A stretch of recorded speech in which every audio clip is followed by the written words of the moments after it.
ভাই ঈদ তো চলে আসলো, কিন্তু ঈদের জন্য শুভেচ্ছা ব্যানার বা পোস্টার বানিয়েছেন কি?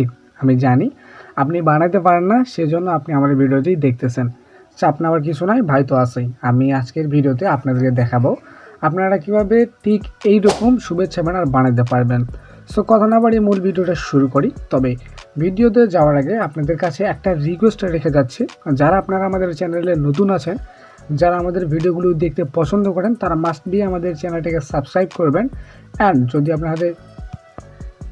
যদি আপনার হাতে সময় থেকে থাকে, তাহলে আপনি আমাদের এই ভিডিওটা আপনার ফেসবুকের টাইমলাইনে শেয়ার করতে পারেন, যাতে আপনার মতো আপনার এইরকম অনেক ফ্রেন্ড আছে যারা কিনা এইরকম ঈদের জন্য পোস্টার বানাতে চায় কিন্তু তারা বানাতে পারে না। আপনি যদি এই ভিডিওটি আপনার ফেসবুকের টাইমলাইনে শেয়ার করেন, তাতে কী হবে, তারাও কিন্তু ঠিক এইরকম পোস্টার বানাতে পারবে। সো অবশ্যই আপনারা আমাদের চ্যানেলটি সাবস্ক্রাইব করবেন। অ্যান্ড আপনি এই ধরনের পোস্টার যদি খুব ভালো মতো বানাতে চান, তাহলে আপনি ভিডিওর পরবর্তী অংশটুকু কন্টিনিউ করুন। So let's begin. ঈদের শুভেচ্ছা ব্যানার বানানোর জন্য আপনাদের এই অ্যাপটাকে ডাউনলোড করতে হবে। এই অ্যাপটা আপনারা কীভাবে ডাউনলোড করবেন সেটা আমি আপনাদেরকে ভিডিও শেষ অংশে দেখে দিব। সো আপনারা যখন এই অ্যাপের মধ্যে আসবেন, তখন আপনারা এখানে বিভিন্ন ধরনের টেমপ্লেট দেখতে পাবেন। সো এখান থেকে আপনার যে টেমপ্লেটটা পছন্দ হবে, আপনি সেই টেমপ্লেটের উপরে ক্লিক করবেন, ঠিক আছে? সো টেমপ্লেটের উপরে ক্লিক করলে তারা এখানে একটা জিনিস দেখাবে, it's a premium item, you need to watch a video ads to unlock this item. So এটা যেহেতু একটা প্রিমিয়াম টেমপ্লেট, অর্থাৎ এখানে এই অ্যাপের মধ্যে যেই সব টেমপ্লেটগুলো রয়েছে সবগুলোই কিন্তু প্রিমিয়াম। সো এগুলোকে আনলক করার জন্য আমাদেরকে একটি ভিডিও দেখতে হবে। সো এখন আপনি যদি আনলকে ক্লিক করেন, তাহলে আপনার সামনে একটি ভিডিও চালু হবে অ্যান্ড আপনাকে ভিডিওটা সম্পূর্ণ দেখতে হবে। সম্পূর্ণ ভিডিওটা দেখার পর আপনি এখান থেকে ক্রস করে চলে আসবেন, দেন তারপর আপনি এটাকে আনলক অবস্থায় দেখতে পাবেন। সো আমরা এটাকে আনলক করার জন্য আমরা এখন আনলক অপশনে ক্লিক করব, দেন আমাদের মাঝে এখন একটা অ্যাড চালু হয়ে আসবে। এখন যদি আপনারা আমার মোবাইল স্ক্রিনের মধ্যে লক্ষ্য করেন, তাহলে আপনারা দেখতে পাবেন you unlock this premium item successfully. So এখন এখান থেকে আমাদের কাজ হচ্ছে ওপেন নাও অপশনে ক্লিক করে দেওয়া।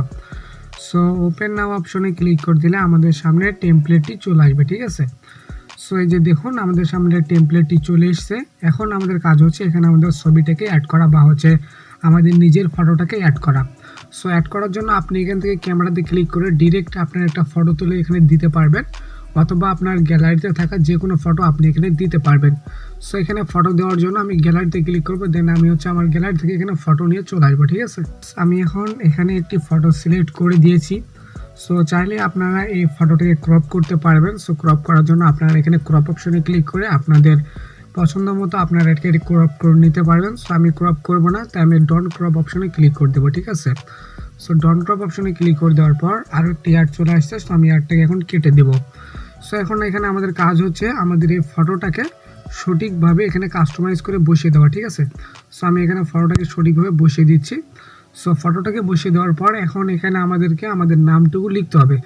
সো নাম লেখার জন্য আপনি এখানে নিচে দেখতে পাবেন, এখানে আপনার নাম লিখুন। সো এখানে ক্লিক করে দেবেন, ঠিক আছে?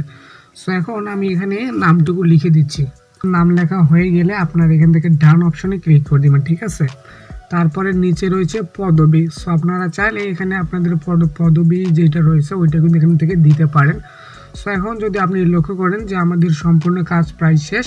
সো এখন আমাদের কাজ হচ্ছে এটাকে সেভ করা। সো সেভ করার জন্য ডান কর্নার থেকে সেভ অপশনে ক্লিক করবেন, তাহলে এটা কিন্তু আপনার গ্যালারিতে সেভ হয়ে যাবে।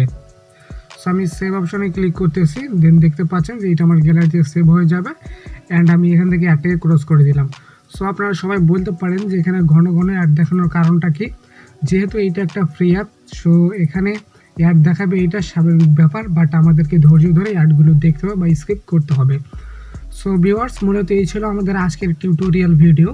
আজকের ভিডিওতে আমি আপনাদেরকে দেখানোর চেষ্টা করেছি আপনারা কিভাবে ঈদের জন্য শুভেচ্ছা ব্যানার বা শুভেচ্ছা পোস্টার বানাতে পারবেন। সো আজকের ভিডিওটি যদি আপনাদের ভালো লাগে, তাহলে অবশ্যই আমাদের ভিডিওটিতে একটি লাইক করবেন অ্যান্ড পরবর্তীতে আপনারা কোন টপিকে ভিডিও চান সেটা অবশ্যই আপনারা আমাকে কমেন্ট করে জানিয়ে দিবেন।